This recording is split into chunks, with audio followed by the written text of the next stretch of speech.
I'm Mike Vardy. Meal planning is important because it prevents us from being a disappointed wreck when dinner time comes around and we have no clue what to make, or even if we have the ingredients to make the meal. It's a time and a money saver, but most importantly, it frees up valuable brain space. Creating a meal plan prepares us for the week to come and gives us peace of mind that we're organized and can feed ourselves and our family. That's why I do it, and that's why Plan to Eat helps me do it. Your subscription includes access to the Plan to Eat website and fully featured mobile apps on iOS and Android. And Plan to Eat gives you the tools to clip and organize recipes from any website, the ones your family loves and that fit your dietary preferences and needs. And you can create a meal plan around your schedule. Then what happens is the Plan to Eat software automatically creates an organized shopping list based on your plan. So sign up for your free trial at plantoeat.com/timecrafting. That's plantoeat.com/timecrafting. The coupon will be automatically applied to your account and can be used when you're ready to subscribe. It's valid for new customers only. Give Plan to Eat a try today. And this is the Productivityist Podcast.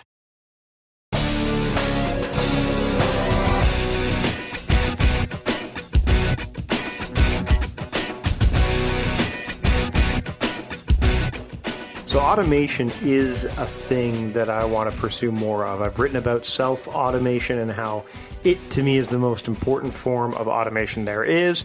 But there's something to be said for automation that's not necessarily all driven by the self in that moment. Using services to help you automate isn't the worst thing in the world. In fact, it can be real beneficial to your productivity when done correctly. And that's what I talk about today with Wade Foster of Zapier fame. And yes, it is Zapier. We get into that in this episode, as how you pronounce that service, as well as a whole bunch of other automated related information and discussion points. So let's just get to it. Here's my conversation with Wade Foster of Zapier here on the Productivityist Podcast.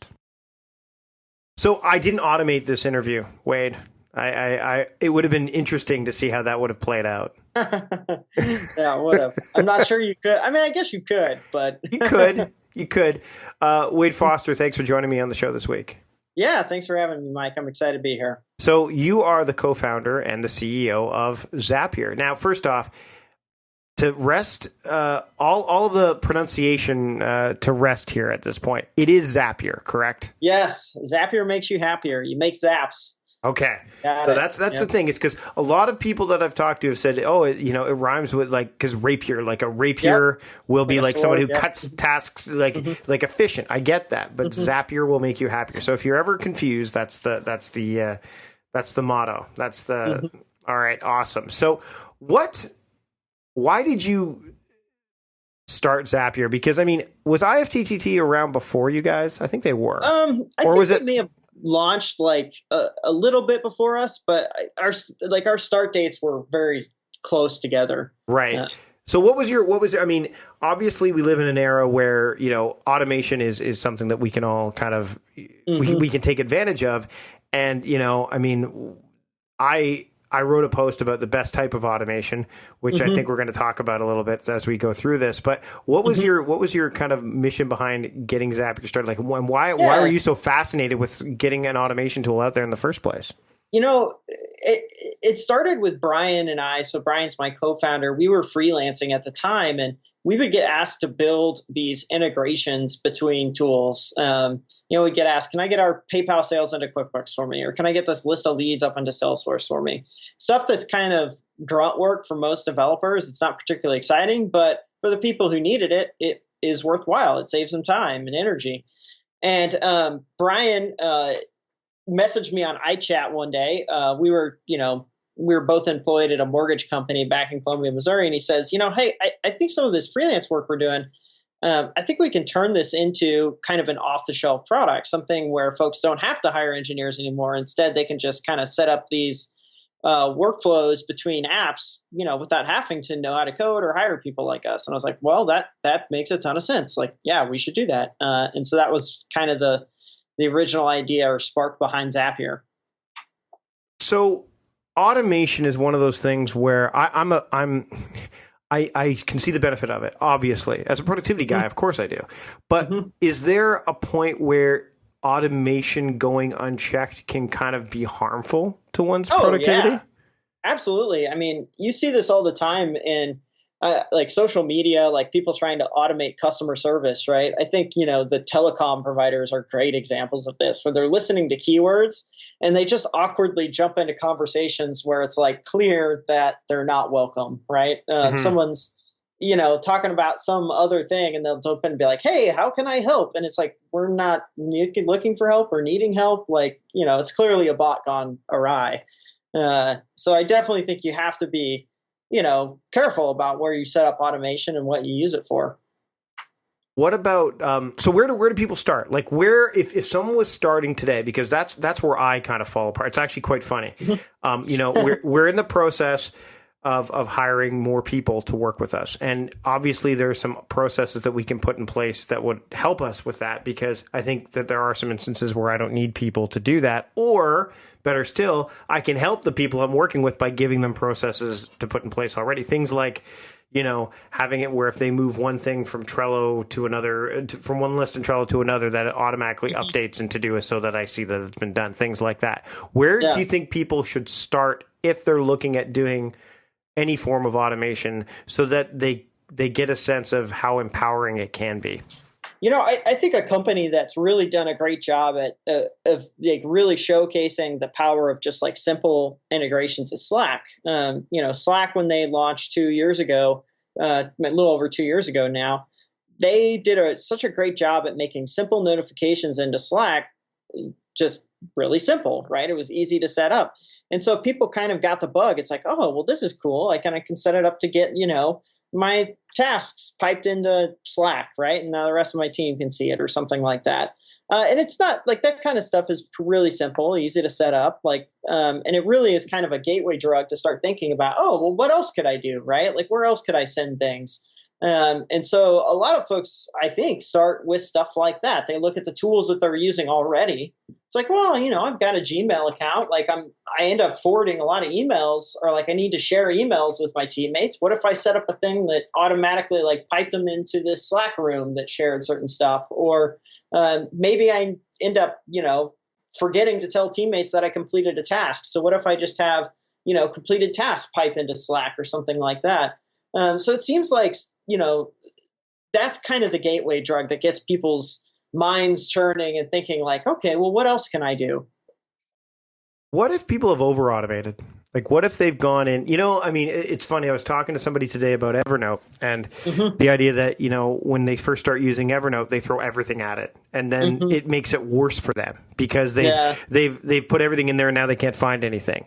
And, and so if people feel that either they got off to the wrong foot with automation, with using a tool like Zapier, or really any sort of automation at all, how do you kind of unpack that, or maybe backpedal a bit? Like where do you think that they should say, okay, you know what, I've got too much, I need to, do you think they just scrap all the automation and start from scratch, or do they analyze it? Like, where do you think that conversation begins and that action begins? Yeah, I think it does involve like a little bit of trial and error a lot. So you set something up and it's like, well, that's really noisy, right? Like that's clearly way too much, but there is still something that I want out of this, right? Like if you're piping a bunch of stuff into Evernote, well, you started to do that for a reason. What was the real original intent behind it? Maybe there was a certain type of note that you wanted to get into Evernote, but all the noise that's coming with it, you need to find a way to keep it out, right? So this is like one of our most popular features at Zapier is you have filters. Like we can add a filter between any sort of step. So you can say, well, maybe I don't, say I wanted to pipe mentions of, my brand into Evernote or into a Google Sheet or whatever. And then all of a sudden you start to notice like, a lot of these are just kind of useless. But what I really wanted was to know when someone, somewhat popular tweets about me, right? Yep. Well, you can go in and add a filter and say like, well, if they have, more than, I don't know, what's a good number, a couple thousand followers, right? Or something like that. Then I'll go ahead and send it in. So I think a lot of it is trial and error, right? You start and set something up, you see like, okay, that's working for me, or maybe it's a little too much. How can I scale it back? Or maybe it's not helping enough and maybe I need to, modify it a little bit more. I think, and it changes over time too, right? Like we used to be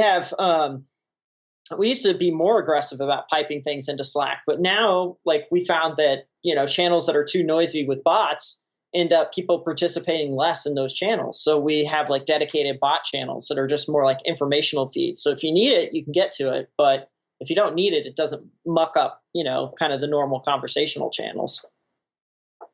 Do you think people get caught up in the idea that automation is probably best served for work, and they don't really think about it in terms of like actual personal life practices? Or do you find that you're starting to see some crossover, or maybe it starts from the personal and bleeds over to work? Like where based on, what you see at Zapier, where do you see those trends happening? Or is it kind of everyone's kind of, are they going all in with automation, or how do you see that with Zapier?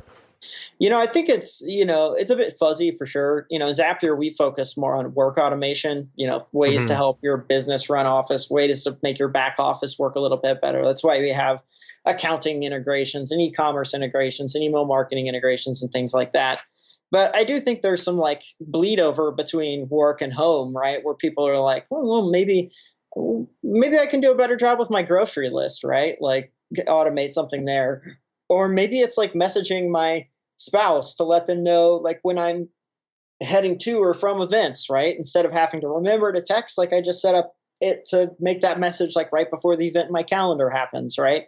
So I think there's certainly some bleed over between work and personal life. And I'm not sure where it starts. Like my suspicion is that, I don't know where it starts. It's tough to know if it starts at home and you're like bringing it into work, or if it's starting at work and you're bringing it into home. I think it's probably different for different people. It's the pain point, I guess. Yeah, right? it's where do you feel it, right? Where was your first pain point? Do you remember? Or is it so? It's like everything. Is it so ingrained now that you're like, what? Like, are you at the point, kind of like I was again looking at this 3 lists of freedom that Chris Ducker talks about in Virtual Freedom. The podcast. Actually, we'll talk about the podcast here. So, I used to edit and produce the podcast. That was my job because it was all part of what I would do. And then ultimately, I wrote down these 3 lists of freedom, and it was basically an idea of when you need to bring somebody else on board, which is, I think that's smart and practical to do. And the podcast, this fell into the list where it was one of the lists, which is, this needs to be done. I like doing it, but I don't need to do it. Yep. Right. So it's kind of like, and again, we see these with social media. Like I like to engage in it, but I don't need to, all that stuff. And so, what happened is that I said, all right, I'm going to act on this. I'm going to hire somebody to do the podcast, to edit it. And that's where I met John, and John and I talked about it. And John Polster is now the producer. And here's the thing is that now that if John was to ever say, hey, you know what, I've got something else going on or whatever, I would not do it again myself. I wouldn't. And so did that happen with you? Or was it like, I'm going to like, have you had this instance where it's like, I've automated this and then, either through delegation or through either digital delegation or analog delegation, for lack of a better term. And then you're like, I'm never going to do this myself again. Has that happened to you? Oh yeah. Like you have, I think there's things where you do like when you are doing it, you're doing like a bad job at it. Right. To give you an example. So, as we've grown the company, my role has become more management rather than actually working on building Zapier. And one of the things that I do is I do one-on-ones on a regular basis with the people that work directly with me. And you're supposed to take good notes, right? Like it's important to take good notes. It's important to share that stuff. But like, I'm kind of lazy about it, right? And for the longest time, I'd be like, I guess I should take some notes. And sometimes I'd take some good notes. Sometimes I would not even start a document up, right? It would just be like, jump on the call and let's go. And I kind of realized I was being lazy about that. And I was like, how can I force myself to not be lazy about that? And that's when I set up a couple apps to help me out. And it automatically on a week basis on Monday morning, it spins up a doc. It sets it up with a template, so it has the outline of what I need to chat with them on. It pulls in the notes from the week before. It sends the link to the person that I'm talking with. It sends it to me in Slack, and that way, and then it sets a reminder in Slack for me an hour before saying, hey, Wade, you need to review this before you have your one-on-one with this person. So now it's kind of like set up. All the information is there. It's ready to go for me. And I get that notification an hour before that says, go do this. Right. And so I just show up and do a good job now. So instead of having to think about all that other stuff, like it really, what was preventing me from doing a good job was just that I was having to think about it. It was just this annoying little task. It wasn't that I didn't want to do a good job. It's just that I'm kind of like, this isn't really super exciting. Well, it's not, going and click, make a Google Doc note, thing. I don't want to click the buttons, right? I'm just kind of lazy like that, right? So having it all like set up and, put in place for me just made me way better at doing it. And I would not go back to like I'm just doing, before I was doing it, but I was doing a bad job at it. Now with it automated, like I'm actually doing a good job at it because the machine's doing the parts of it that I'm just human being lazy about. How long did it take for you to be willing to let go of the things that you were automating and not do the gut check of, I hope that's happening? I mean, I know it's funny. Paul Jarvis is on your homepage, and that's going to be linked to in the show notes. Paul's a buddy of mine. He seems so stress-free most of the time. And we're both on the island. We're both Victorians. And I'm like, again, he's always kind of like, yeah, these things are happening. Da, da, da. And it's, when did you get to the point where it was like, and when you find other people where they're like, you know what, it's working, I'm feeling, and then it frees you up to do other things, like you guys are building guides on your blog and stuff. So it's freeing you up to do the real work that kind of, the deeper work. Yeah. I think it's an ebb and flow, right? Because, you take on a new task, and when you take on a new task, inevitably things start out very manual, right? Because you're just learning it, right? You're like, oh, I don't really know what I'm supposed to do here, so let me try this thing. And you do it, and you're like, that kind of went okay, but maybe if I tweak it like this, it'll go a little better, right? And then all of a sudden you find a pattern that kind of works. And then you're like, okay, let's try it again next week. And it's like, oh, I worked pretty good. And you're just like, okay, we can build something around this. And whether it's setting up automation, whether it's hiring staff, because sometimes like I realize, I can't, this is not a thing a machine can automate, but it's something another human could replicate, right? So whether it's automation or staff, you bring them in and they start to run it, empower it for you. And then all of a sudden that kind of, you don't have to be paying attention to it anymore. All you have to do is kind of just periodically check in on it. And part of the automation can be, like, send me a report about it, or send me a notification about it on a weekly basis or a monthly basis or whatever you care about. That way it keeps you reminding you like, I need to pay attention to that thing, at least a little bit, just to make sure that the status is like high or whatever bar you want to set it at. And then that frees you up, like you said, to go tackle the next thing. And then you start again. It's like, all right, there's this new thing I want to tackle now. And it's kind of manual at the start. You're figuring it out. And then all of a sudden you find a new thing and then you build it up again. And then all of a sudden you kind of build like systems and layers around you. And the thing the machinery kind of works then. So you start automating, and you're going and you're finding you're getting the flow of it. You're getting the rhythm of it. Because I could see myself doing this. Absolutely. I mean, I have automated some stuff, but I could see, especially as my business is growing, that need to happen. Do you have a process where, or either that you use yourself, you found where it's like, okay, I'm in this flow. It's becoming quite addictive to automate, because I've seen that happen with others too, where it's again, and I may be revisiting an earlier question, but it's almost like okay, deep breath. Is this something I should automate? Is this something I'm ready to, like, do you find that that's happening? I mean, I know that'd be something that would happen with me almost right away. Especially because I am an addictive personality. I'm the type that goes, oh, you know what? This is great. I'm automating all that. And then, like, have you caught yourself? It's like where you had automated something or you were ready to, and you thought, hold up, this is something that either I can't automate right now or I may never want to automate. Yeah. It's funny for me. Oftentimes I'm kind of, especially on the team at Zapier, I think there's people on our team at Zapier that are much better and much faster at recognizing opportunities to automate than I am. I'm often kind of sometimes the last one to be like, oh yeah, I guess I could do that.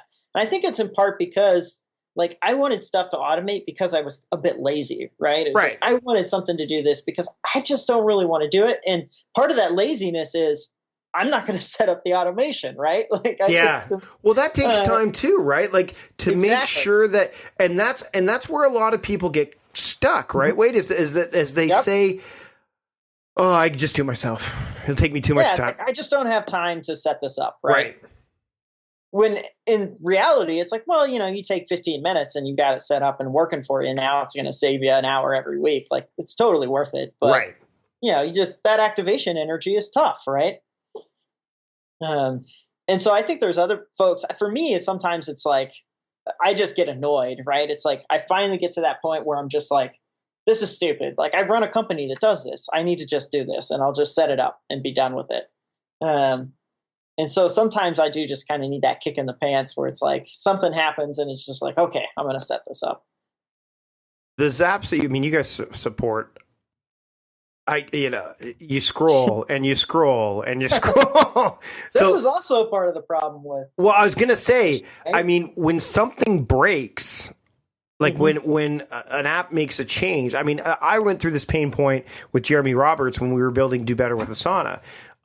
We wrote this book based on an app, and this is why I don't talk about apps nearly as much anymore. And then all of a sudden they changed everything. And then you're like, now we got to go back in and do this and this and this. This must be the thing that you're constantly looking at. Mm-hmm. Yeah, it's a pain point. And honestly, a lot of this is why people rely on us a lot now, is because we're a lot better at keeping up with this stuff than other folks are. Like, it's our entire business, our entire livelihood is like keeping on top of the updates and the changes. So when stuff changes, like, your automations aren't going to break. Like, we know that it's like we have it set up good. So we have all sorts of, alerts and pings. And one of the nicest things about Zapier too is that the apps, the partners, most of them are built on Zapier by the partner, right? So like HubSpot, Slack, Podio, Gravity Forms, you name it. They've built their integration. So they've kind of got a vested interest in making sure their stuff stays up to date on Zapier so that it won't break. And then we also have alerts and things like that to pay attention to, like, okay, hey, heads up, this thing may not have worked right. Person, come check it out, right? So is it almost like every time, like when a Zap fails en masse, like maybe not isolated incidents, but you guys, like, you have some way of, maybe it's a Zap that's set up to say, hey, you know what, we may want to take a look at this. Like, is that because you'd be spending hours upon hours just combing through, updates for all the different services that you offer? There's two types. There's ones that are like the individual errors, which you as an end user of Zapier can set those alerts up. I think it defaults to say, like, if there is an error, we're going to email you about it. Like, we just want you to know, because that was something you were counting on working. If it didn't work, like, you should know. So like, our stuff defaults to emailing you, like, when an error happens, and we give you like the message about why it didn't work. Right. And usually it's an API issue under the hood. But a lot of those are one-off, right? That's not indicative of a systemic issue. Right. The systemic issues, though, we do have like alerts where we notice, like, and like API lingo, there's status codes that are 400 or 500. And if there's like elevated levels of those, that starts ringing off alarms for us. It's like, okay, something systemic is happening. Like, we're seeing this across multiple users at an elevated rate. Like, what happened? Is this an outage? Is this what is this? So like, we'll often be the first to know, like, when, there's an AWS outage, right? Because that'll affect tons of our partners. And it'll be like, okay, that's happening. A lot of people's APIs are having problems right now. So this brings up another question that I think is relevant. A lot of people inquire about this, is security and privacy, right? So, a lot of people like to keep things close to the chest because they're not necessarily, a lot of these services are cloud-based anyways, but that's, so once you bring a third party into this, once you start to bring automation in, it's almost like, for some people, maybe not everybody, but okay, what's going on behind the scenes so that I can feel comfortable not only with the automation going on, but that nothing's happening during the automation. Like, how does one allay those fears? Even though, one of the things that I've always preached is, if you don't want it to live in the cloud, don't put it in the cloud. Yep. Be aware that there's always that chance.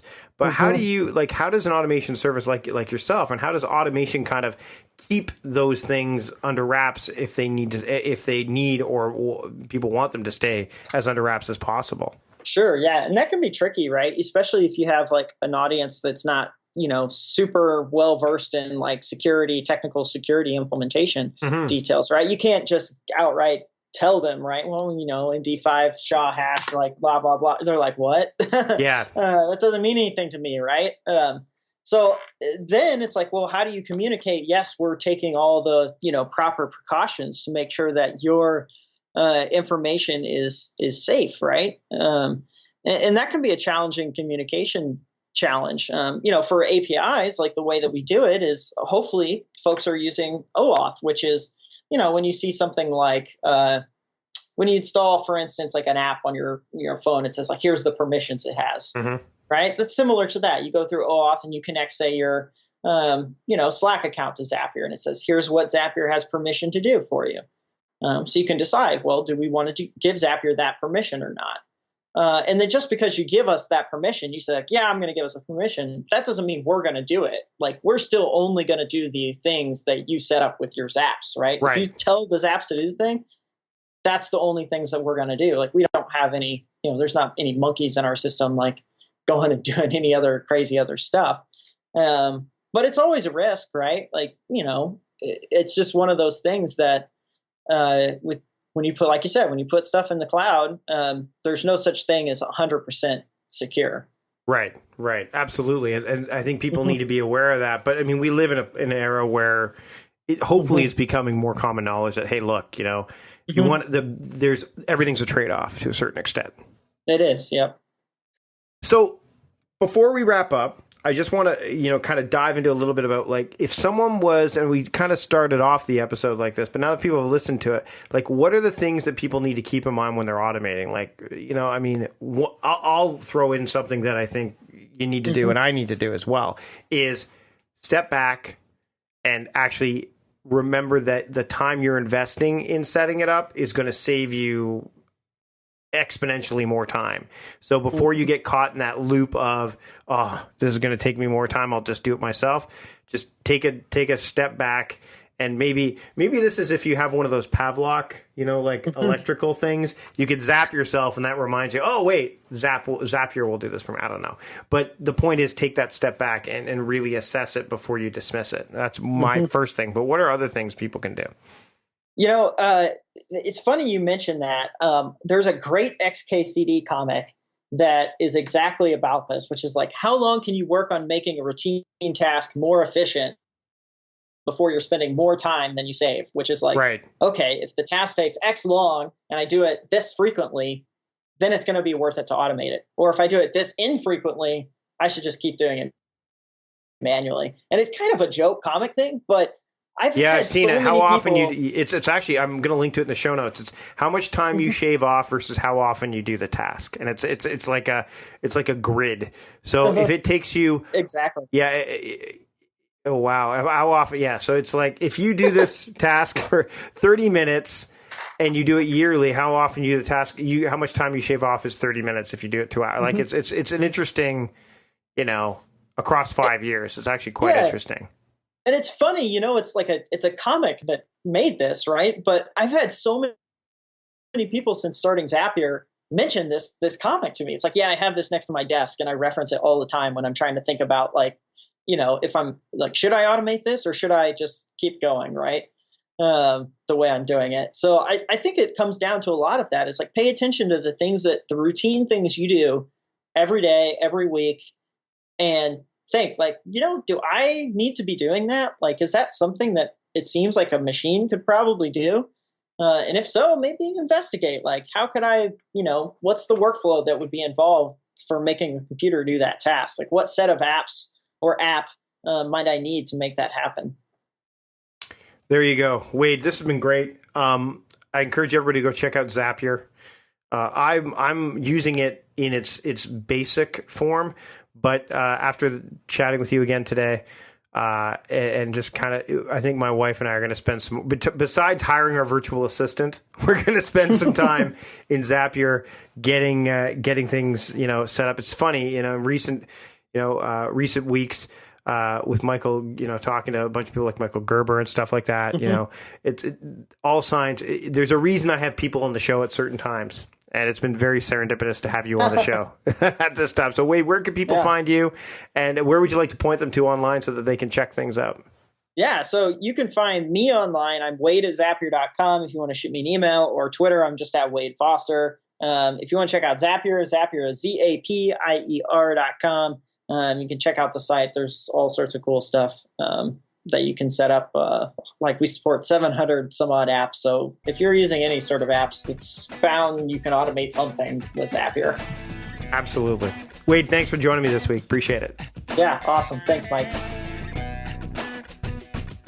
So there you have it. I haven't quite automated this process yet, the process of putting together the final bit of the podcast, but I may just do that now after talking with Wade today. Thanks so much to Wade for joining me. Thanks to John Polstra, who is probably the closest thing I get to automating this whole process. He's the producer of the podcast. And thanks to all of you for taking the time to listen to the show, whether it's by going out and actively finding it, or whether having a podcast player such as, let's say, Overcast or Apple's Podcasts or wherever you're listening to this, automate the process for you so it just comes to your ears every single week. I'd love to hear from you. So please leave some comments. Either a rating or review in iTunes would be great, or just drop a line in the blog post and say, hey, what you liked about the episode, or maybe what we could have done better.